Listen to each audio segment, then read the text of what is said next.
제1독서 요한 묵시록의 말씀입니다.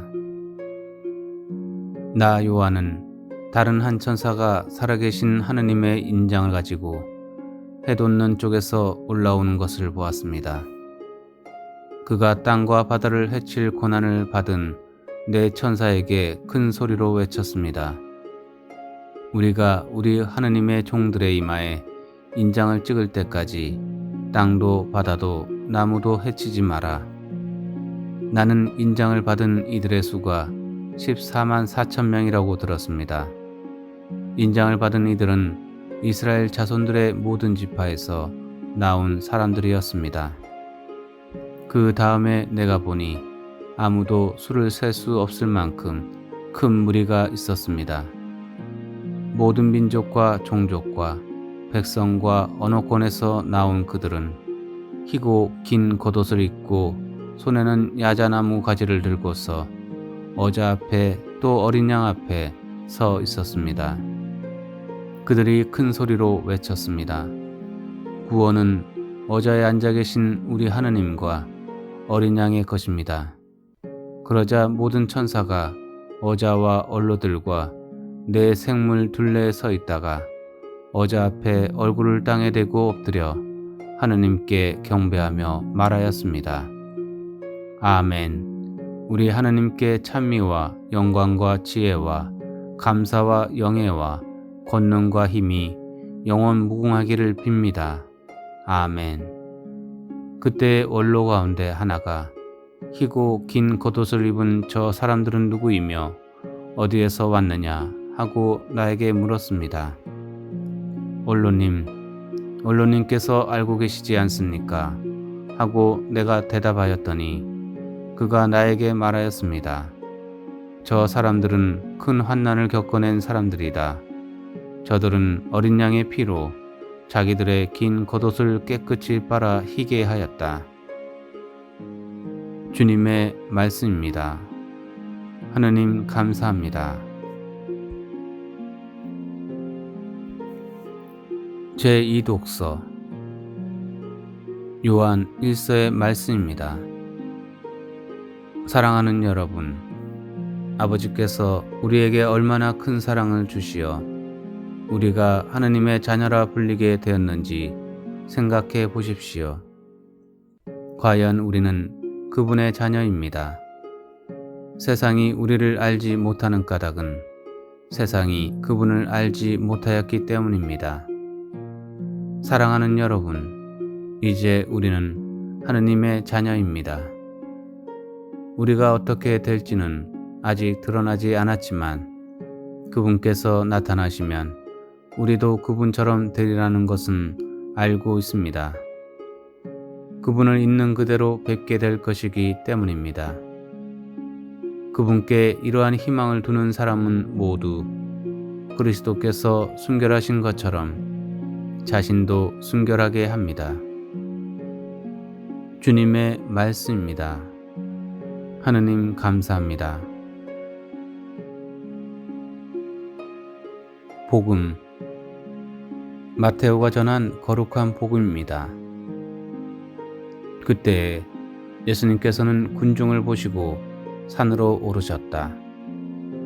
그분께서 자리에 앉으시자 제자들이 그분께 다가왔다. 예수님께서 입을 여시어 그들을 이렇게 가르치셨다. 행복하여라. 마음이 가난한 사람들, 하늘나라가 그들의 것이다. 행복하여라.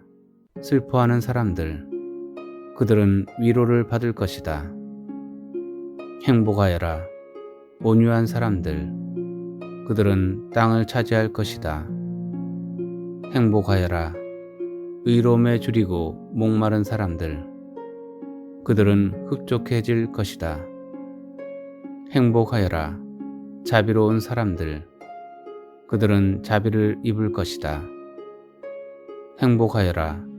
마음이 깨끗한 사람들, 그들은 하느님을 볼 것이다. 행복하여라. 평화를 이루는 사람들, 그들은 하느님의 자녀라 불릴 것이다. 행복하여라. 의로움 때문에 박해를 받는 사람들. 하늘나라가 그들의 것이다. 사람들이 나 때문에 너희를 모욕하고 박해하며 너희를 거슬러 거짓으로 온갖 사악한 말을 하면 너희는 행복하다. 기뻐하고 즐거워하여라. 너희가 하늘에서 받을 상이 크다. 주님의 말씀입니다. 그리스도님 찬미합니다. 오늘의 묵상. 누구나 행복하기를 바랍니다. 불행을 바라는 사람은 없습니다. 그런데 현실에서 자신이 행복하다고 느끼는 사람은 그렇게 많지 않은 것 같습니다. 국제연합은 해마다 행복지수를 나라별로 조사하는데 국내 총생산, 기대수명, 사회적 지원, 선택의 자유, 타인에 대한 관대함, 사회의 부정부패 수준 등을 고려한다고 합니다. 그러나 이런 기준들로 개인이 느끼는 행복을 모두 표현하기는 어렵습니다. 행복하여라. 예수님의 이 선포는 그 당시에도 지금도 여전히 우리를 향한 나 자신을 향한 말씀처럼 들립니다. 만일 지금 그다지 행복하지 못하다면 아직 마음이 가난하지 못하고 함께 슬퍼하거나 온유하지 못하고 자비를 실천하거나 마음이 깨끗하지 못하여 평화를 이루는데 부족한지도 모릅니다.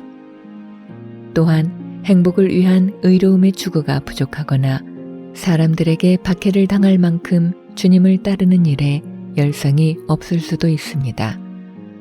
우리가 바라는 행복의 기준과 예수님께서 말씀하시는 행복은 많이 다릅니다. 예수님께서 왜 이런 일들이 행복하다고 말씀하시는지 이해하기가 쉽지는 않습니다.